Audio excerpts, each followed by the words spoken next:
ओम शांति। 4 दिसंबर 2025 की मुरली है। मुख्य रूप से बाबा ने कहा, जो समझते हैं कि ड्रामा में जो कुछ पास्ट हो गया वो फिर से एक्यूरेट रिपीट होगा, वो कभी किसी को भक्ति छोड़ने की राय नहीं देंगे। जब उनकी बुद्धि में ज्ञान अच्छी रीति बैठ जाएगा, समझेंगे हम आत्मा हैं, हमें बेहद के बाप से वर्षा लेना है। जब बेहद के बाप की पहचान हो जाएगी तो हद की बातें स्वतः खत्म हो जाएगी। आगे कहा, आँखों को सिविल बनाने की मेहनत करनी है। बुद्धि में सदा रहे हम प्रजापिता ब्रह्मा के बच्चे, भाई बहन है। क्रिमिनल दृष्टि रख नहीं सकते। शरीर निर्वाह अर्थ कर्म करते, बुद्धि का योग एक बाप से लगाना है। हद की सब बातें छोड़ बेहद के बाप को याद करना है। बेहद का सन्यासी बनना है। अब सुनते हैं महावाक्यों को विस्तार से। बाबा ने कहा, मीठे बच्चे, तुम्हें अभी बाप द्वारा दिव्य दृष्टि मिली है। उस दिव्य दृष्टि से ही तुम आत्मा और परमात्मा को देख सकते हो। प्रश्न है, ड्रामा के किस राज को समझने वाले कौन सी राय किसी को भी नहीं देंगे? उत्तर, जो समझते हैं कि ड्रामा में जो कुछ पास्ट हो गया वो फिर से एक्यूरेट रिपीट होगा, वो कभी किसी को भक्ति छोड़ने की राय नहीं देंगे। जब उनकी बुद्धि में ज्ञान अच्छी रीति बैठ जाएगा, समझेंगे हम आत्मा है, हमें बेहद के बाप से वर्षा लेना है। जब बेहद के बाप की पहचान हो जाएगी तो हद की बातें स्वतः खत्म हो जाएंगी। ओम शांति। अपनी आत्मा के स्वधर्म में बैठे हो। रूहानी बाप रूहानी बच्चों से पूछते हैं, क्योंकि यह तो बच्चे जानते हैं एक ही बेहद का बाप है जिसको रूह कहते हैं। सिर्फ उनको सुप्रीम कहा जाता है। सुप्रीम रूह या परम आत्मा कहते हैं। परमात्मा है ज़रूर, ऐसे नहीं कहेंगे कि परमात्मा है ही नहीं। परम आत्मा माना परमात्मा, यह भी समझाया गया है। मूंझना नहीं चाहिए, क्योंकि 5000 वर्ष पहले भी यह ज्ञान तुमने सुना था। आत्मा ही सुनती है ना। आत्मा बहुत छोटी सूक्ष्म है। इतना है जो इन आँखों से देखा नहीं जाता। ऐसा कोई मनुष्य नहीं होगा जिसने आत्मा को इन आँखों से देखा होगा। देखने में आती है परंतु दिव्य दृष्टि से, सो भी ड्रामा प्लान अनुसार। अच्छा समझो, कोई को आत्मा का साक्षात्कार होता है जैसे और चीज देखने में आती है। भक्ति मार्ग में भी कुछ साक्षात्कार होता है तो इन आँखों से ही। वो दिव्य दृष्टि मिलती है जिससे चैतन्य में देखते हैं। आत्मा को ज्ञान चक्षु मिलती है जिससे देख सकते हैं, परंतु ध्यान में। भक्ति मार्ग में बहुत भक्ति करते हैं तब साक्षात्कार होता है। जैसे मीरा को साक्षात्कार हुआ, डांस करती थी। बैकुंठ तो था नहीं। 500-600 वर्ष हुआ होगा। उस समय बैकुंठ था थोड़ी ही। जो पास्ट हो गया है वो दिव्य दृष्टि से देखा जाता है। जब बहुत भक्ति करते करते एकदम भक्तिमय हो जाते हैं तब दीदार होता है, परंतु उनसे मुक्ति नहीं मिलती। मुक्ति जीवन मुक्ति का रास्ता भक्ति से बिल्कुल न्यारा है। भारत में कितने ढेर मंदिर है। शिव का लिंग रखते हैं, बड़ा लिंग भी रखते हैं, छोटा भी रखते हैं। अब यह तो बच्चे जानते हैं, जैसी आत्मा है वैसे परम पिता परमात्मा है। साइज सबका एक ही है। जैसे बाप वैसे बच्चे। आत्माएं सब भाई भाई है। आत्माएं इस शरीर में आती है पाठ बजाने।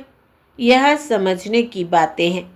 यह कोई भक्ति मार्ग की दंत कथाएं नहीं है। ज्ञान मार्ग की बातें सिर्फ एक बाप ही समझते हैं। पहले पहले समझाने वाला बेहद का बाप निराकार ही है। उनके लिए पूरी रीति कोई भी समझ नहीं सकते। कहते हैं वो तो सर्वव्यापी है। यह कोई राइट नहीं। बाप को पुकारते हैं, बहुत प्यार से बुलाते हैं, कहते हैं बाबा आप जब आएंगे तो आप पर हम वारी जाएंगे, मेरा तो आप दूसरा ना कोई। तो ज़रूर उनको याद करना पड़े। वो खुद भी कहते हैं हे बच्चों, आत्माओं से ही बात करते हैं। इसको रूहानी नॉलेज कहा जाता है। गाया भी जाता है आत्मा और परमात्मा अलग रहे बहुकाल। यह भी हिसाब बताया है। बहुत काल से तुम आत्माएं अलग रहती हो, जो ही फिर इस समय बाप के पास आई हो, फिर से अपना राजयोग सीखने।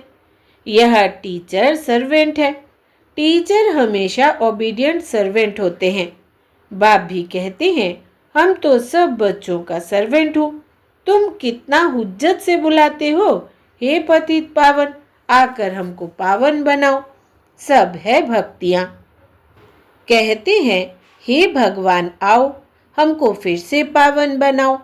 पावन दुनिया स्वर्ग को, पतित दुनिया नर्क को कहा जाता है। यह सब समझने की बातें हैं। यह कॉलेज अथवा गॉडफादरली वर्ल्ड यूनिवर्सिटी है। इसकी एम ऑब्जेक्ट है मनुष्य से देवता बनना। बच्चे निश्चय करते हैं हमको यह बनना है। जिसको निश्चय ही नहीं होगा वो स्कूल में बैठेगा क्या?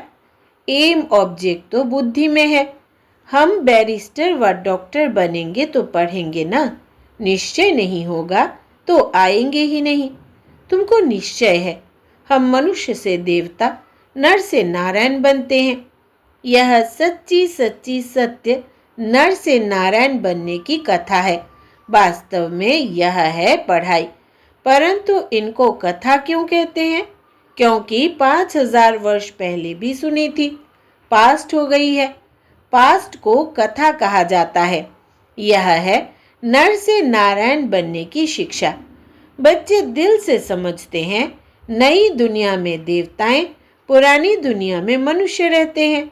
देवताओं में जो गुण है वो मनुष्यों में नहीं है, इसलिए उनको देवता कहा जाता है।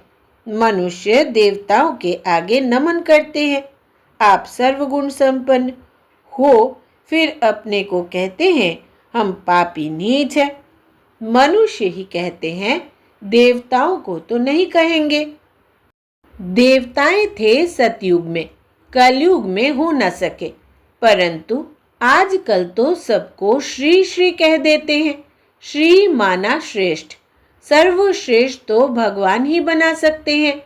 श्रेष्ठ देवता सतयुग में थे। इस समय कोई मनुष्य श्रेष्ठ है नहीं। तुम बच्चे अभी बेहद का संन्यास करते हो।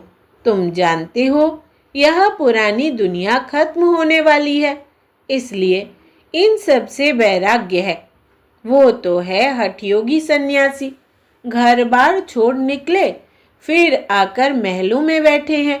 नहीं तो कुटिया पर कोई खर्चा थोड़ी लगता है, कुछ भी नहीं। एकांत के लिए कुटिया में बैठना होता है, ना कि महलों में। बाबा की भी कुटिया बनी हुई है। कुटिया में सब सुख है। अभी तुम बच्चों को पुरुषार्थ कर मनुष्य से देवता बनना है। तुम जानते हो ड्रामा में जो कुछ पास्ट हो गया वो फिर से एक्यूरेट रिपीट होगा। इसलिए किसको भी ऐसी राय नहीं देनी है कि भक्ति छोड़ो। जब ज्ञान बुद्धि में आ जाएगा तो समझेंगे हम आत्मा है। हमको अब तो बेहद के बाप से वर्षा लेना है। बेहद के बाप की जब पहचान होती है तो फिर हद की बातें खत्म हो जाती है। बाप कहते हैं गृहस्थ व्यवहार में रहते सिर्फ बुद्धि का योग बाप से लगाना है। शरीर निर्वाह के लिए कर्म भी करना है। जैसे भक्ति में भी कोई कोई बहुत नौंधा भक्ति करते हैं, नियम से रोज जाकर दर्शन करते हैं। देहधारियों के पास जाना वो सब है जिस्मानी यात्रा। भक्ति मार्ग में कितने धक्के खाने पड़ते हैं, यहाँ कुछ भी धक्का नहीं खाना है। आते हैं तो समझाने के लिए बिठाया जाता है, बाकी याद के लिए कोई एक जगह बैठ नहीं जाना है। भक्ति मार्ग में कोई श्री कृष्ण का भक्त होता है तो ऐसे नहीं चलते फिरते श्री कृष्ण को याद नहीं कर सकते। इसलिए जो पढ़े लिखे मनुष्य होते हैं कहते हैं श्री कृष्ण का चित्र घर में रखा है, फिर तुम मंदिरों में क्यों जाते हो? श्री कृष्ण के चित्रों की पूजा तुम कहाँ भी करो। अच्छा, चित्र ना रखो, याद करते रहो। एक बार चीज देखी तो फिर वो याद रहती है। तुमको भी यही कहते हैं। शिव बाबा को तुम घर बैठे याद नहीं कर सकते हो। यह तो है नई बात। शिव बाबा को कोई भी जानते नहीं, नाम रूप देश काल को जानते ही नहीं, कह देते सर्वव्यापी है। आत्मा को परमात्मा तो नहीं कहा जाता है। आत्मा को बाप की याद आती है, परंतु बाप को जानते नहीं तो समझाना पड़े 7 रोज। फिर रेस गाड़ी पॉइंट्स भी समझाई जाती है। बाप ज्ञान का सागर है ना। कितने समय से सुनते आए हो, क्योंकि नॉलेज है ना। समझते हो हमको मनुष्य से देवता बनने की नॉलेज मिलती है। बाप कहते हैं तुमको नई नई गुह्य बातें सुनाते हैं। मुरली तुमको नहीं मिलती है तो तुम कितना चिल्लाते हो। बाप कहते हैं तुम बाप को तो याद करो। मुरली पढ़ते हो फिर भी भूल जाते हो। पहले पहले तो यह याद करना है मैं आत्मा हूँ, इतनी छोटी बिंदी हूँ। आत्मा को भी जानना है। कहते हैं इनकी आत्मा निकल दूसरे में प्रवेश किया। हम आत्मा ही जन्म लेते लेते अब पतित अपवित्र बने हैं। पहले तुम पवित्र गृहस्थ धर्म के थे। लक्ष्मी नारायण दोनों पवित्र थे, फिर दोनों ही अपवित्र बने।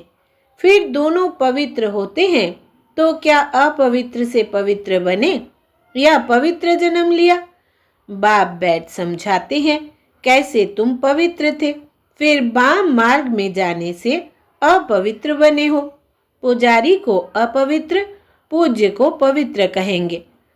सारे वर्ल्ड की हिस्ट्री ज्योग्राफी तुम्हारे बुद्धि में है। कौन कौन राज्य करते थे, कैसे उन्हों को राज्य मिला, यह तुम जानते हो और कोई नहीं जो जानता हो। तुम्हारे पास भी आगे यह नॉलेज रचता और रचना के आदि मध्य अंत की नहीं थी।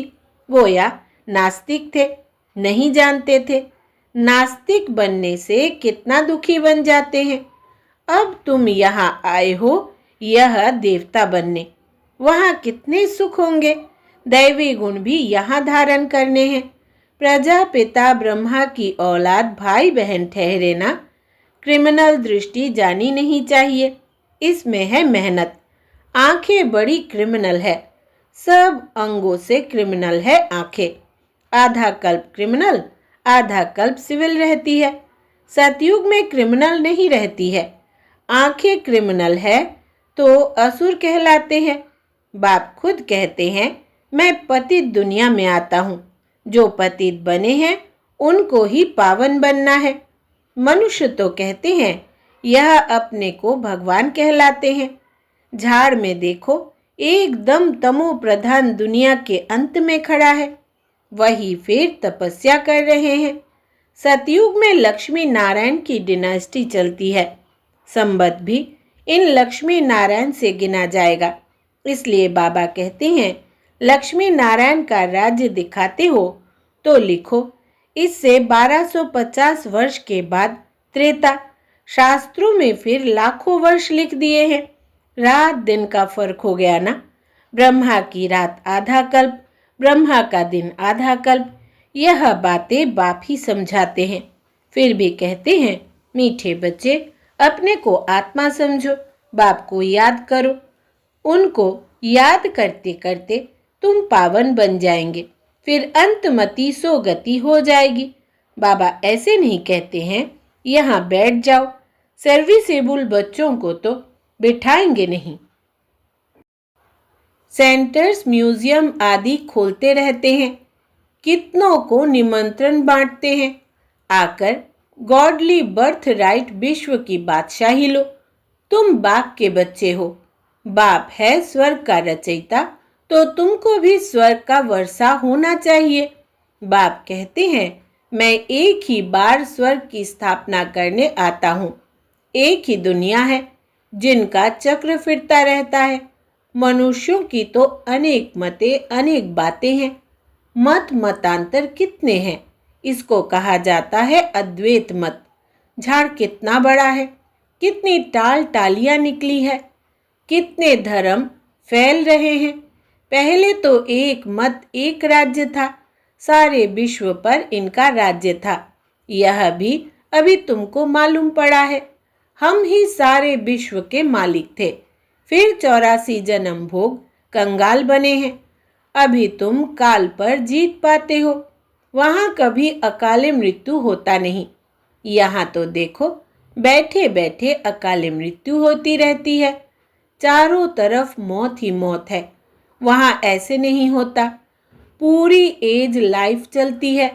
भारत में प्योरिटी, पीस, प्रॉस्पेरिटी थी।